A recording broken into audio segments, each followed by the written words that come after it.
What's going on, guys? Robbie here, and today we're taking a look at Transformers Robots in Disguise Warrior Class Ratchet. He is part of the Minicon Weaponizers line, theme, sub-theme, and yeah, he looks pretty ratchety, if whatever. So, full disclosure, I have watched some of Robots in Disguise. I have not seen all of it.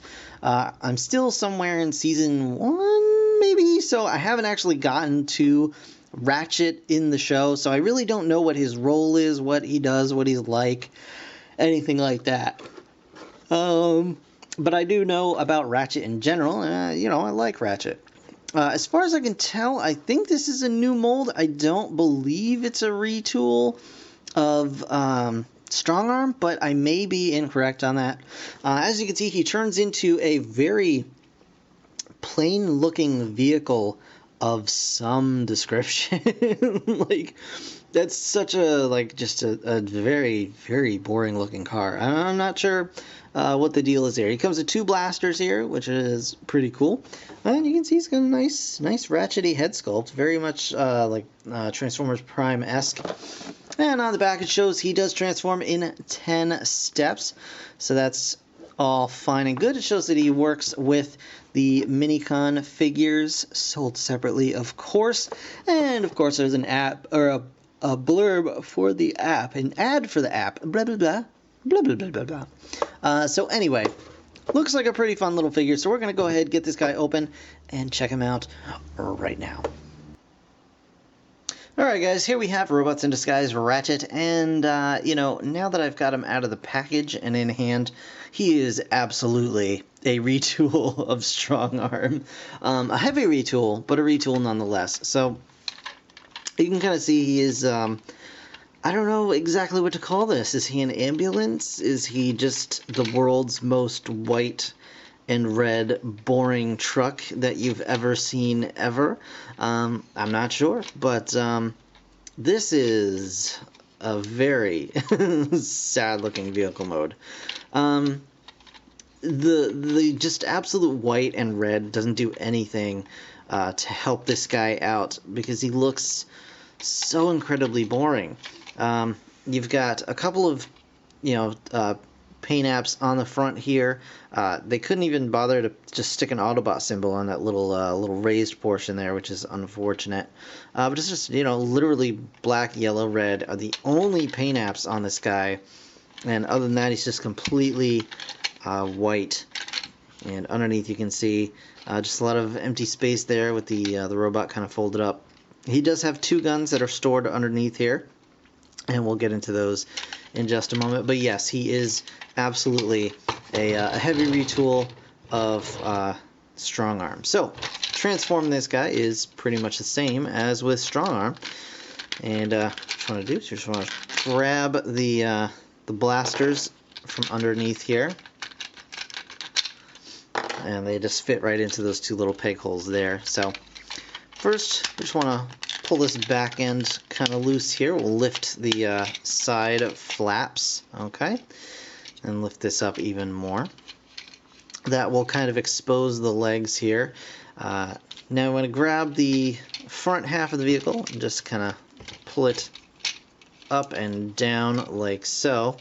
And I'll kind of get these bits out of the way for just a moment to show you he's got this rotating section here on his sides, or on his shoulders, I should say, and you have to be very careful because they're one solid piece across, so you have to rotate them down at the same time, or you'll just end up stretching one end and really putting a lot of stress on that plastic. It's kind of a softer plastic. It does have some give to it though, or I mean that makes sense since it's softer, but it does have some give. But you want to just be really careful with that, because it has a tendency for one to get kind of stuck like so. And then the shoulders are so big and the backpack is so big that it kind of gets in the way when you're trying to do both sections at once, so you can very easily end up twisting that part. But you want to just go ahead and slide it right down and then flip the chest panel up, and that kind of locks that all into place there. And you can just kind of adjust the shoulders how you want, just put those up. And then his arms come around and you just flip the front end, kind of just close it in on itself, just like that. There you go. Now you want to twist the waist around 180 degrees, separate the legs down here, and then these cover bits are going to swing around to the back. And this is actually kind of a neat part. So in vehicle mode, he's got these little pegs here that hold the weapons. When you swing this around, it covers that, but there are more little peg holes right here, so you can still store his guns in robot mode on the insides of his legs, should you so desire to do so. There you go. You can also peg them right up here. He's got 2 holes in the backpack. And then you flip the backpack up and you just kind of adjust the wings as best you can, because they just kind of do what they're going to do. They mostly just sit straight back, just due to the way the shoulders work. And then you can pop his blasters in his hands here.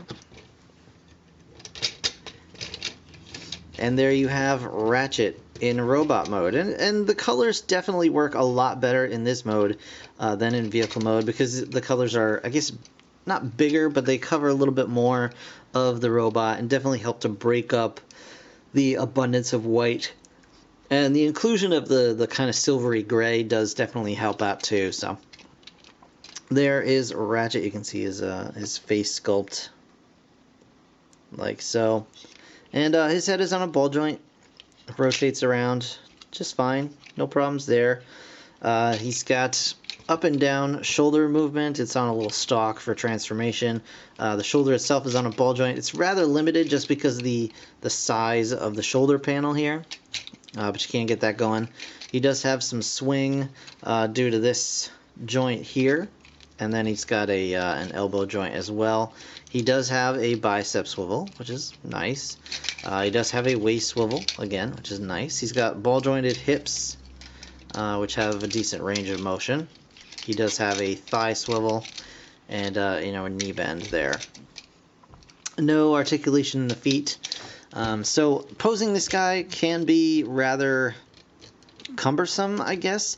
He's just got so much kibble all over his body that it really is difficult to get him in any kind of a pose other than just kind of standing with his arms at his side.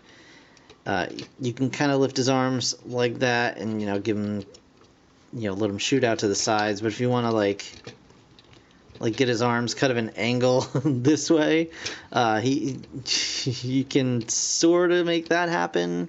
Just with the varying things there, but it's gonna not necessarily look very natural. And yeah, I mean, it's not a terrible figure, but he's basically got all of the weaknesses of Strong Arm with not really any of the strengths of that figure. His backpack gets in the way a lot of the time. It just is really, really huge, and the colors, to me, are just kind of boring. So, I mean, unless you're a big fan of the character in the show, I would probably pass on this figure, personally. I mean, Ratchet, I love Ratchet as a character. I absolutely loved Ratchet in Transformers Prime. I don't know if that personality, translates to Robots in Disguise at all, but, yeah, I mean, this figure really isn't doing a whole lot for me, but, I mean, it's not the worst, but it's certainly a weak addition to the Robots in Disguise figure line. But, yeah, well, there you have it. There is Ratchet. And again, you can plug his weapons right in down there in these giant craters in the insides of his legs. So you got that going on. But, alright, that's going to do it for this review, guys. I want to thank you so very much for watching. As always, if you enjoyed the video, please hit that like button. It really does help me out. And, of course, subscribe if you want to see more. I've got more Transformers coming real soon, so stick around for that. In the meantime, thanks again for watching. I'll see you guys in the next one. Bye for now.